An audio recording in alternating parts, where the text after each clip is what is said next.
Bismillahirrahmanirrahim. Assalamualaikum warahmatullahi wabarakatuh.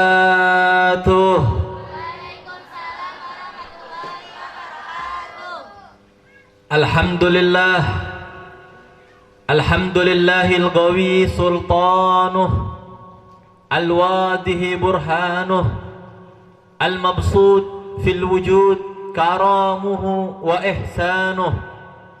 Allahumma salli wa sallim wa karrim wa majjid wa addim ala sayyidina Muhammadin al-mukhtar wa alihi al-adhar wa ashabihi al-akhyar adada ni'amillahi wa ifdalih, amma ba'd. Al-mukarram wal muhtaram, yang sama-sama kita cintai dan yang kita muliakan, wabil khusus yaitu guru kita semua Al-Habib Muhammad Bahar bin Ali bin Sumaid. Kita doakan beliau agar senantiasa Allah jaga, Allah berikan perlindungan, Allah subhanahu wa ta'ala berikan kesehatan jasmani dan rohani kepada beliau, amin ya rabbal alamin. Dan juga Allah hancurkan segala macam musuh-musuh beliau, amin ya rabbal alamin.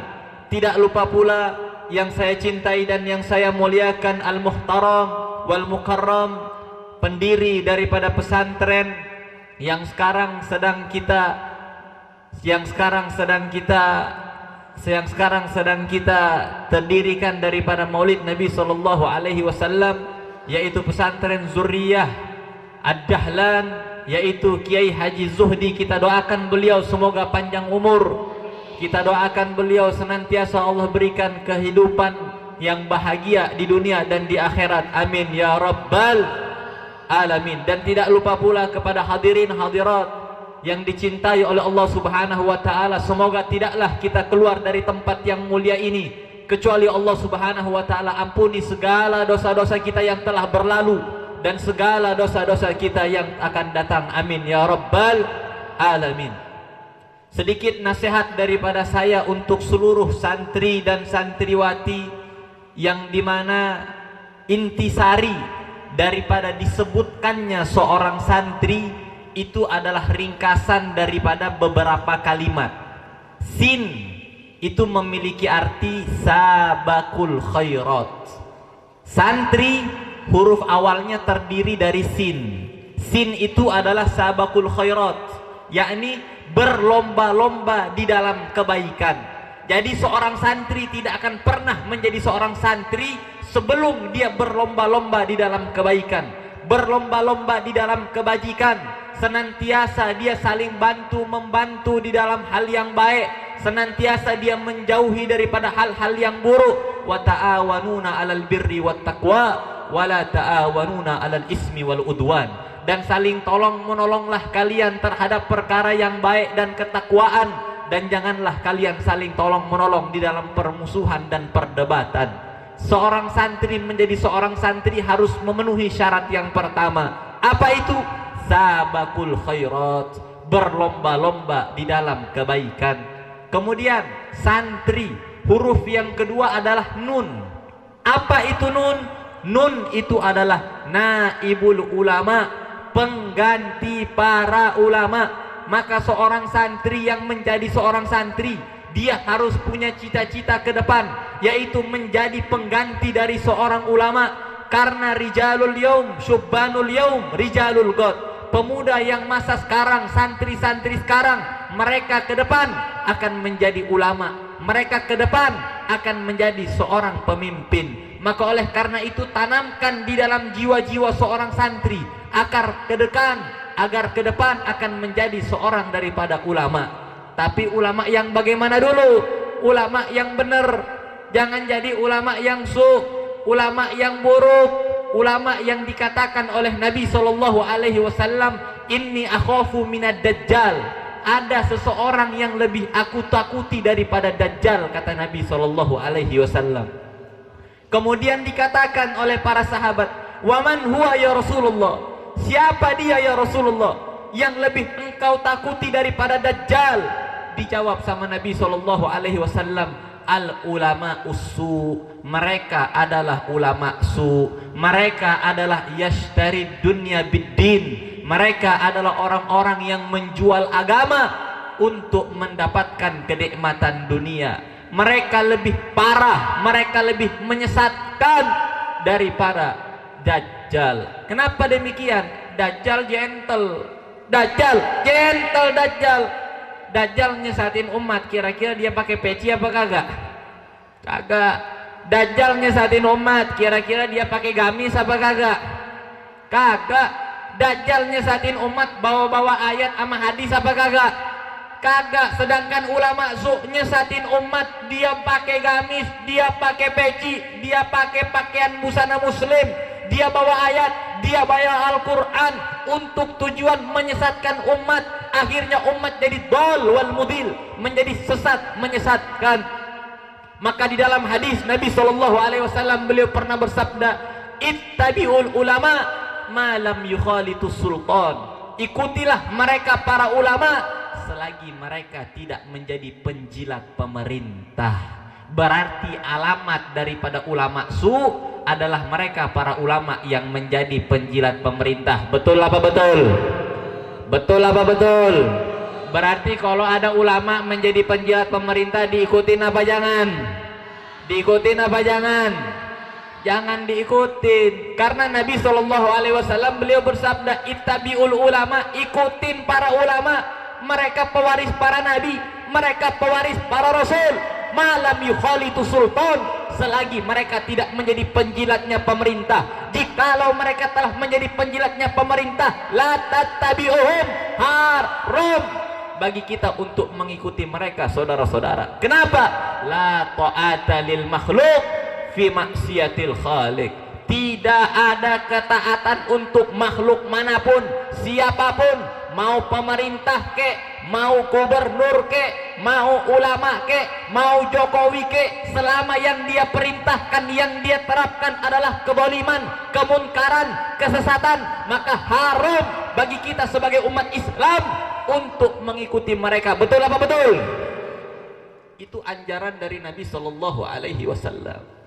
Maka oleh karena itu para santri, mereka nanti akan menjadi naibul ulama, pengganti para ulama. Ulama yang bagaimana? Jadi ulama yang lurus, jadi ulama yang jangan sampai menjadikan dalil-dalil untuk membenarkan daripada kesesatan, kezaliman, pasal-pasal yang menyengsarakan masyarakat. Betul? Maka tanamkan dari sekarang seorang santri pengganti seorang ulama, yang dimana ulamaul akhirah, ulama akhirat, yaitu ulama yang menjual dunianya untuk mendapatkan akhiratnya, bukan menjual akhiratnya untuk mendapatkan dunianya, saudara-saudara. Kemudian ringkasan santri yang ketiga, tadi yang pertama sin itu sabakul khairat, berlomba-lomba di dalam kebaikan. Berarti kalau ada santri tidak berlomba-lomba di dalam kebaikan, itu santri apa bukan? Bukan santri itu. Berarti kalau ada santri tujuannya mau jadi ulama su, tujuannya amplop, imanuhum fi amsofihim, itu santri apa bukan? Bukan. Yang ketiga, saudara-saudara, yang tadi sin, nun, yang ketiga adalah ta, huruf ta. Apa itu ta? Ta itu adalah tarikul ma'asi, meninggalkan maksiat. Jangan senantiasa kita berbuat maksiat, apalagi dosa-dosa yang besar. Jadi seorang santri menjadi seorang santri di mana dia meninggalkan segala macam maksiat, baik itu dosa besar atau itu dosa kecil. Ketika dia melakukan suatu maksiat, maka senantiasa dia kembali lagi kepada Allah Subhanahu wa ta'ala. Maka senantiasa dia kembali lagi bertobat kepada Allah Subhanahu wa ta'ala. Karena ibnu Adam khatta'un wa khairu khatta'ina tawwabun, kama qala Nabi sallallahu alaihi wasallam. Anak cucu Adam banyak berbuat salah, banyak berbuat dosa, dan sebaik-baiknya orang yang berbuat salah dan berbuat dosa adalah mereka yang kembali lagi kepada Allah Subhanahu wa ta'ala dengan taubatan nasuha. Udah ngerti belum apa itu taubatan nasuha? Apa taubatan nasuha? Allah Subhanahu wa taala berfirman di dalam Al-Qur'an, "Wa tubu ilallahi taubatan nasuha." Tobatlah kalian kepada Allah Subhanahu wa taala dengan taubatan nasuha. Apa itu taubatan nasuha? Taubatan nasuha adalah tobat yang memenuhi 4 rukun.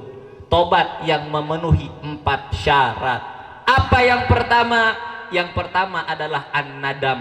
Kata Imam Ghazali di dalam kitab Ihya Ulumuddin jilid 4, ketika beliau menjelaskan tentang taubat, beliau menjelaskan taubatan nasuha adalah tobat yang memenuhi 4 rukun. Apa itu? Yang pertama adalah an-nadam, menyesal atas perbuatan maksiat yang pernah kita lakukan, baik itu dosa besar ataupun dosa kecil, baik dosa kepada guru atau dosa kepada orang tua, maka kita harus menyesal atas dosa yang pernah kita lakukan, baik itu dosa kepada makhluk ataupun itu dosa kepada Khalik, yaitu Allah Subhanahu wa taala. Itu rukun yang pertama, saudara-saudara, daripada taubatan nasuha. Kemudian rukun yang kedua daripada taubatan nasuha adalah at-tark fil hal wa fil mustaqbal. Harus ada yang namanya meninggalkan maksiat ketika itu dan tidak akan mengulanginya lagi. Jadi kalau seandainya ada orang tobat, udah nyesel, tapi dia masih pengen ngelakuin maksiat, itu masih bisa dikatakan tobat apa bukan? Tobat apa bukan? Bukan tobat namanya. Jadi yang namanya tobat itu yang pertama harus nyesel. Yang pertama harus nyesel. Kedua, dia harus meninggalkan maksiat ketika itu juga, dan adamul aud fil mustaqbal, tidak akan lagi mengulangi dosa yang pernah dia lakukan di masa yang akan datang. Kalau cuma sekedar nyesel doang, tetapi di hatinya dia masih ada pengen maksiat lagi, pengen minum khamar lagi, pengen zina lagi, pengen ngelakuin hal-hal yang diharamkan oleh Allah, maka tobat seperti itu bukan taubatan nasuha, tobat ghairu maqbul indallah, tobat yang tidak akan pernah diterima di sisi Allah Subhanahu wa taala. Itu rukun tobat yang kedua. Kemudian rukun tobat yang ketiga adalah tadaruk, harus menambal kembali maksiat yang pernah dia lakukan, harus menambal kembali segala macam dolalat munkarat yang pernah dia kerjakan. Contohnya apa? Contohnya seperti sholat. Ninggalin sholat dosa apa dosa? Ninggalin puasa dosa apa dosa? Dosa. Nah, untuk bertobat daripada dosa tersebut, yang pertama kita harus menyesal, yang kedua kita harus tidak mau mengerjakannya lagi, yang ketiga kita harus tadaruk, menambal kembali sholat yang pernah kita tinggalkan melalui cara qadha, menambal kembali puasa yang pernah kita tinggalkan melalui cara diqadha. Itu yang namanya tobat, harus memenuhi 3 rukun, saudara-saudara. Jikalau tobat memenuhi 3 rukun, maka itulah yang dinamakan dengan taubatan nasuha, tobat yang benar-benar murni, yang pasti diterima oleh Allah Subhanahu wa taala. Maka seorang santri menjadi seorang santri disyaratkan dia harus tarikul ma'asi, meninggalkan segala macam maksiat, baik itu dosa besar ataupun dosa kecil, harus dia tinggalkan. Kalaupun dia pernah mengerjakan, maka dia buru-buru kembali lagi kepada Allah Subhanahu wa taala dengan jalur taubatan nasuha.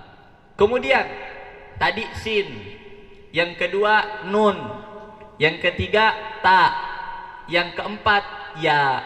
Apa itu ya? Yang keempat ro, yang keempat ro. Apa itu ro? Riyadhatun nafas. Seorang santri menjadi santri, dia harus riyadhatun nafas. Apa itu riyadhatun nafas? Mujahadah. Dia harus senantiasa melatih hawa nafsunya, melatih jiwanya, melatih mentalnya, melatih jiwa raganya di pesantren. Lewat cara apa? Lewat cara taat kepada guru. Jadi ketika guru sedang memerintahkan kita apapun, selama kita masih sanggup, maka kita harus senantiasa melatih diri kita, melatih jiwa kita, melatih mental kita untuk menerima segala sesuatu apa yang diperintahkan oleh seorang guru, saudara-saudara. Karena itulah yang dinamakan dengan riyadhatun nafas, melatih hawa nafsu, melatih jiwa dan raga kita.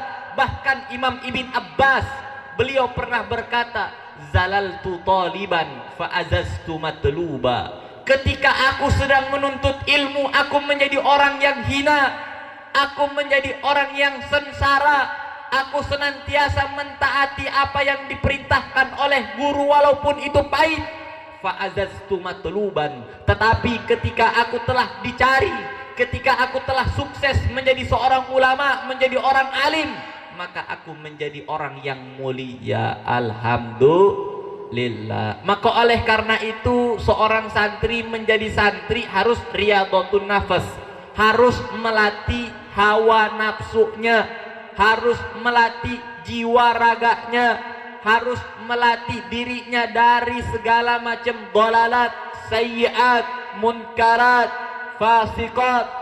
Harus dia jauhi hal-hal tersebut, saudara-saudara yang dirahmati oleh Allah Subhanahu wa taala. Kemudian singkatan santri berikutnya adalah ya, huruf ya. Apa itu ya? Ya itu adalah yarju ridallah wa rasulah wa muallimah wa walidayha. Adalah dia mengharapkan ridhonya Allah, ridho Rasul, ridho guru, dan ridho kedua orang tua.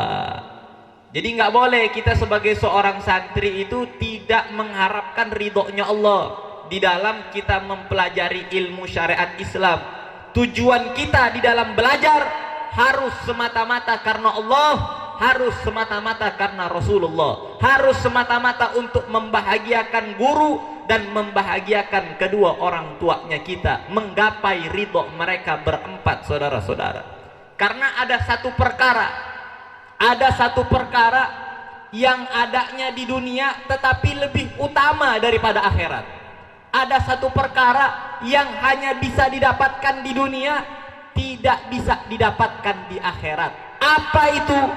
Waridha minallahi akbar. Ridho dari Allah Subhanahu wa taala adalah lebih besar dari surga. Ridho dari Allah Subhanahu wa taala adalah lebih besar daripada akhirat dan kenikmatan yang ada di dalamnya. Dan ridho dari Allah hanya bisa didapatkan ketika kita berada di dunia.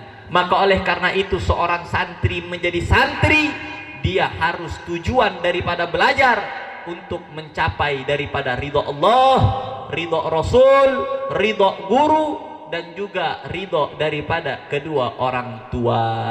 Jadi itu singkatan daripada santri. Kita tinggal kembali mengkaca lagi dirinya kita. Apakah kita sudah pantas untuk disebut seorang santri? Karena santri menjadi seorang santri, dia harus memenuhi daripada syarat-syarat yang tadi ana sebutkan. Yang pertama, sabakul khairat, berlomba-lomba di dalam kebaikan. Yang kedua, naibul ulama, cita-citanya dia adalah sebagai pengganti ulama akhirat. Yang ketiga, dia harus tarikul ma'asi, meninggalkan segala macam maksiat. Yang keempat, dia harus riyadhatun nafas, melatih jiwa, raga, dan hawa nafsunya. Yang kelima, dia harus yarju ridallah wa rasulah wa muallimah wa walidayh. Dia harus mengharapkan ridhonya Allah, ridho Rasul, ridho guru, dan ridho daripada kedua orang tuanya. Kira-kira sampai di sini jelas apa jelas? Sampai di sini jelas apa jelas? Kemudian hadirin hadirat yang dirahmati oleh Allah Subhanahu wa taala, guru kita Habibana Bahar bin Ali bin Sumait, beliau sebenarnya dalam keadaan lagi sakit. Beliau sebenarnya dalam keadaan lagi sakit kurang lebih udah 2 minggu. Cuma karena kecintaan beliau yang sangat besar kepada antum-antum orang, beliau lebih mendahulukan antum-antum orang daripada diri beliau sendiri. Begitu besarnya cinta beliau kepada antum-antum orang, dan insya Allah antum-antum orang juga termasuk daripada orang-orang yang mencintai beliau, sehingga nanti kelak kita di akhirat insya Allah akan dikumpulkan bersama beliau. Amin ya rabbal alamin. Karena di dalam suatu hadis Nabi SAW ketika beliau sedang khutbah, ketika Nabi sedang ceramah, tiba-tiba orang Arab Badui motong ceramahnya Nabi. Ini Arab Badui nanya ke Nabi, Ya Rasulullah, mata sa'ah. Ya Rasulullah, kapan hari kiamat? Ini pertanyaan yang kalau diperhatikan pertanyaan yang kayak nggak wajar aja. Tiba-tiba Nabi lagi ceramah dipotong ditanya, ya Rasulullah hari kiamat kapan? Tapi nabinya kita cerdas. Apa kata Nabi Shallallahu Alaihi Wasallam? Ma'adattalaha. Ente nanya-nanya hari kiamat, apa yang sudah ente persiapkan untuk hari kiamat? Ibadah apa yang sudah ente bawa untuk hari kiamat? Kok ente nanya-nanya kiamat? Kata Nabi. Dijawab sama ini Arab Badui, ya Rasulullah, ma'adattulaha kasira salatin wala siyamin illa annani uhibbullah wa uhibbu Rasulullah. Ya Rasulullah, anak enggak banyak sholat ya Rasulullah, anak enggak banyak puasa ya Rasulullah, anak enggak banyak sodakoh, anak enggak banyak ibadah ya Rasulullah, untuk mempersiapkan nanti kelak di hari kiamat. Cuma satu doang yang anak punya ya Rasulullah, cuma satu ibadah doang yang anak pertahanin ya Rasulullah. Apa itu? Uhibbullah wa rasulah. Aku cinta kepada Allah, aku cinta juga kepada Rasulullah. Apa jawab Nabi Sallallahu Alaihi Wasallam? Yuhsyarul mar'u ma'aman ahab. Nanti kelak di akhirat seseorang akan dikumpulkan bersama dengan orang yang dia cintai. Jikalau kita cinta kepada Allah, nanti kelak kita akan dikumpulkan bersama Allah bi ru'yatillahi subhanahu wa ta'ala. Jikalau kita cinta kepada Rasulullah, maka nanti kelak kita akan dikumpulkan bersama Rasulullah. Kita cinta dengan orang-orang soleh, nanti kelak kita akan dikumpulkan bersama dengan orang-orang soleh. Kita cinta kepada Habibana Bahar bin Ali bin Sumaid, beliau dicintai oleh guru beliau, beliau dicintai oleh datuk beliau, maka nanti kelak juga kita akan dikumpulkan bersama beliau karena kita cinta kepada beliau. Amin ya rabbal alamin. Insya Allah kita termasuk daripada golongan-golongan tersebut. Pesan terakhir dari saya, saudara-saudara yang dirahmati oleh Allah Subhanahu wa ta'ala, jangan kita jadikan orang-orang Yahudi, orang-orang Nasrani sebagai idolanya kita. Kita jadikan para ulama, para habaib, para zuriyah Nabi Sallallahu Alaihi Wasallam, kita jadikan beliau-beliau itu sebagai pedoman hidup kita. Kita jadikan Nabi Muhammad sebagai uswah teladan hidupnya kita, idolanya kita. Di mana Nabi membimbing, itu yang kita kerjakan. Di mana Nabi memerintahkan, itu yang kita lakukan. Di mana Nabi melarang, itu yang kita tinggalkan. Di mana Nabi berjalan di atas jalan yang lurus, itulah jalan hidup kita. Kita jadikan Nabi Sallallahu Alaihi Wasallam sebagai teladan kita. Jangan kita jadikan orang-orang kafir sebagai teladan hidup kita, karena Nabi pernah bersabda, man tasyabbaha biqaumin fahuwa minhum.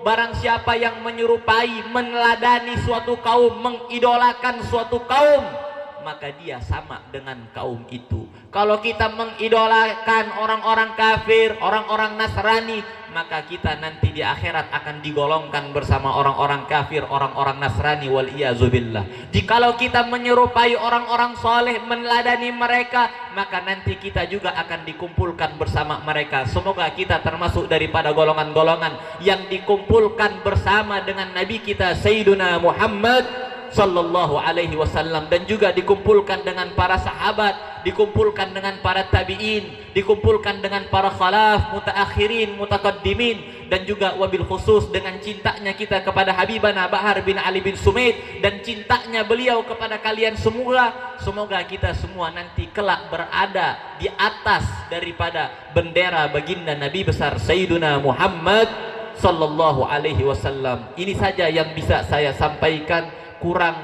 dan banyak salahnya mohon dimaafkan. Wal afu minkum. Wassalamu alaikum warahmatullahi wabarakatuh.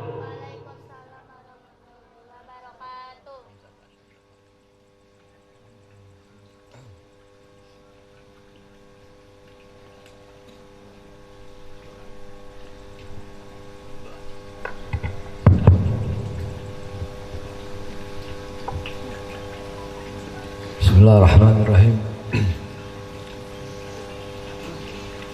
Alhamdulillah, wassalatu wassalamu ala Rasulillah Muhammad ibn Abdullah wa ala alihi wa sahbihi wa man walah. Yang saya cintai, yang saya muliakan, Mudirul Ma'had Kiai Zuhdi beserta seluruh para santri-santri yang dimuliakan oleh Allah Subhanahu wa taala. Amin. Sedikit nasihat saya sampaikan khusus untuk para santri-santri, talibin, talibat. Al-Imam Asy-Syafi'i radhiyallahu anhu di dalam diwannya beliau berkata, "Man lam yadhuq dhulla ta'allumi sa'atan tajarra'a dhulil jahli thula hayatih." Wa qala ba'd al-hukama, "Man lam yahtamil dhulla aw murra ta'allumi baqiya fi dhulil jahli abada." Al-Imam Asy-Syafi'i radhiyallahu anhu beliau berkata, barang siapa yang tidak menelan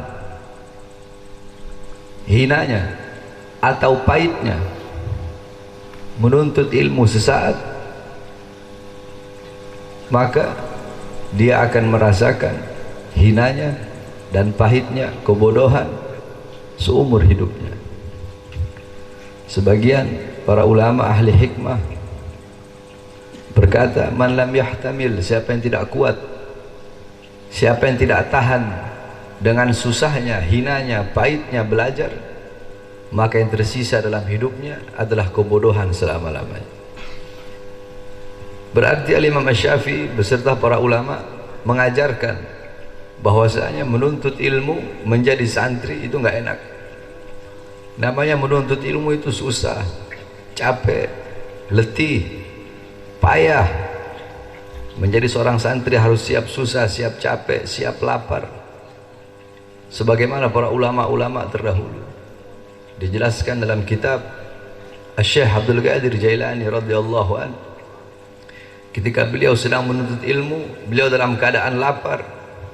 Saking laparnya beliau keluar di padang pasir, beliau merangkak dan mengambil pucuk-pucuk daun untuk beliau makan.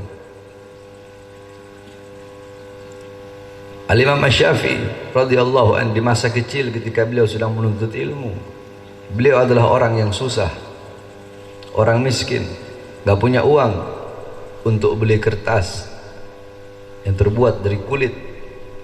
Akhirnya beliau keliling untuk mencari tulang belulang, yang dimana beliau menulis di atas tulang-tulang tersebut. Setelah beliau tulis, beliau taruh tulang belulang tersebut dalam botol, beliau simpan. Dalam keadaan susah, dalam keadaan miskin, masih tetap beliau semangat dalam menuntut ilmunya Allah Subhanahu wa taala. Al-Imam Jarir ibn Hashim selama 15 tahun beliau menulis di bawah cahaya bulan karena tidak punya uang untuk membeli lentera. Di zaman itu beliau dalam keadaan susah, dalam kemiskinannya, dalam ketiadaannya, akan tetapi masih semangat di dalam menuntut ilmunya Allah Subhanahu wa taala. Maka bagaimana dengan kita di zaman sekarang yang semuanya sudah serba enak? Mau belajar ada lampu, tidur udah pakai kasur, enak. Ulama-ulama zaman dulu ketika mereka sedang menuntut ilmu, nggak ada enak-enaknya. Mereka harus lapar, mereka harus capek, karena itu adalah syarat untuk mendapatkan ilmu yang bermanfaat, untuk mendapatkan keberkahan daripada menuntut ilmunya Allah Subhanahu wa taala. yakni para ulama-ulama zaman dulu ketika mereka menuntut ilmu nggak ada enak-enaknya, sebagaimana tadi yang dikatakan oleh Habib Zain Abdullah bin Abbas radhiyallahu anhu, gal zalaltu taliban fa'azzaztu matluban, aku hina ketika aku menjadi pencari ilmu, aku hina, aku susah, aku capek, akan tetapi aku mulia ketika aku menjadi yang dicari, ketika aku menjadi fa'il, ketika aku menjadi pencari, aku susah, aku hina, tetapi aku mulia ketika aku menjadi orang yang dicari, ketika aku menjadi maf'ul bih, aku menjadi orang yang dicari ilmunya, aku menjadi orang-orang yang mulia. Oleh karenanya bagi para santri-santri sekalian yang ada di pondok pesantren ini harus siap capek, harus siap susah, sebab itu adalah syarat untuk mendapatkan ilmu. Kalau santri enak-enakan, seneng, itu bukan santri namanya. Kami zaman dulu waktu masih mondok, waktu kami masih pesantren, zaman itu masih susah nyari balsem. Kalau tengah malam kami mau murojaah, kami mau mutalaah pelajaran, kami pakai cabai, kami oles di mata kami, sehingga kami tetap dalam keadaan kedua mata kami terjaga sampai datang fajar, sampai datang subuh, sampai datang pagi habis sholat duha baru kami tidur. Cuma santri zaman sekarang udah enak. Berapa banyak pondok-pondok pesantren kamarnya pakai AC, nggak pernah dipukul sama gurunya pakai rotan. Kebanyakan dimanja santri zaman sekarang. Makanya kalau keberkahan tidak bisa mengalahkan santri-santri zaman dahulu. Keberkahan, manfaat daripada ilmu dan ketaatan seorang murid tidak bisa mengalahkan ketaatan, himmah, ghirrah dan semangat para santri-santri zaman dahulu. Bagaimana ketaatan mereka kepada guru. Mereka bukan hanya banyak belajar, tetapi lebih banyak daripada mereka melayani mereka punya guru. Mereka khidmat kepada mereka punya guru. Yani al-ilmu bil-ta'allum wal-barakah bil-khidmah bil-ahlak bil-adab ma'al muallim wa syekh. Kalian mau ilmu, kalian bisa mendapatkan ilmu tersebut dengan belajar. Kalian ingin barokah daripada ilmu, ingin barokah keberkahan daripada ilmu, keberkahan ilmu kalian dapatkan bukan dari banyak belajar, tetapi keberkahan ilmu kalian dapatkan dari khidmah. Kalian melayani, kalian punya guru, taat kepada guru, patuh kepada guru. Letakkan guru kalian di atas kepala bagaikan mahkota, dan letakkan diri kalian di bawah kaki guru kalian bagaikan alas kaki, bagaikan sandal. Guru kalian taruh di atas kepala bagaikan mahkota, diri kalian taruh di atas kaki guru bagaikan alas kaki, bagaikan sandal. Dalam kitab Sayyidul Afkar dijelaskan ada sebuah syair yang berkata, gum lil muallim wa fihi tabjila kadal muallim an yakuna rasula. Berdirilah, sambut gurumu, beri penghormatan yang luar biasa kepada gurumu, karena hampir-hampir seorang guru itu derajatnya menjadi seorang rasul. Hampir-hampir seorang guru derajatnya menjadi seorang rasul. Karena orang tua itu ada tiga. Orang tua yang melahirkanmu, orang tua yang anak perempuannya kau ambil sebagai istrimu, yakni mertua. Yang ketiga yang mengajarkanmu, yaitu guru. Faqaddimu tsalits, maka dahulukanlah yang ketiga, yaitu guru. Al-Imam Al-Iskandar, beliau lebih mendahulukan gurunya daripada ayahnya. Uqaddimu syaikhi ala abi. Orang-orang berkata, kenapa ya Imam engkau lebih mendahulukan guru daripada orang tuamu? Apa jawab beliau? Li'anna abi sababul hayatil faniyati wa syaikhi wa muallimi sababul hayatil baqiyati.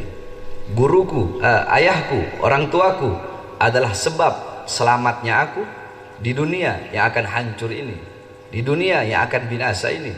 Sedangkan guruku adalah sebab selamatnya aku di akhirat yang kekal abadi. Oleh karenanya taat kepada guru, patuh kepada guru, hormat kepada guru, karena itu adalah kunci daripada keberkahan, kunci daripada manfaat ilmu. Akhlak, adab, sopan santun kepada guru itu lebih didahulukan dari segala hal apapun. Al-adab qabla al-ilm, al-akhlaq qabla al-ilm. Lau kana fil ilm min dunil khuluq syarafun lakan asyrafi khalqillahi iblis. Jikalau hanya modal ilmu saja, modal ilmu tanpa adanya akhlak, tanpa adanya adab, tanpa adanya sopan santun, seseorang bisa menjadi mulia, maka makhluk yang paling mulia adalah iblis. Lihat bagaimana akhlak dan adab para ulama-ulama zaman dahulu kepada guru mereka. Contoh Kiai Haji Hasyim Asy'ari radhiyallahu anhu. Ketika Kiai Haji Hasyim Asy'ari menaiki delman, ketika beliau naik delman, beliau berkata kepada si tukang delman itu, ini kuda berasal dari mana? Si tukang delman berkata, kuda ini berasal dari Bima. Tiba-tiba beliau berkata, turunkan aku. Aku tidak mau naik delman, sedangkan kuda ini berasal dari Bima, karena aku punya guru guruku dulu adalah orang Bima. Aku pernah punya guru, itu orang Bima. Maka aku tidak mau menaiki kuda yang dimana kuda ini berasal dari daerah guruku. Sampai segitunya akhlak dan adab beliau-beliau kepada para guru-gurunya. Maka tidak heran beliau-beliau mendapatkan ilmu yang bermanfaat. Oleh karenanya para santri-santri di sini, ya ini harus siap susah, siap capek, khidmat kepada guru, taat kepada guru, akhlak dan adab kepada guru. Insya Allah mendapatkan ilmu yang bermanfaat.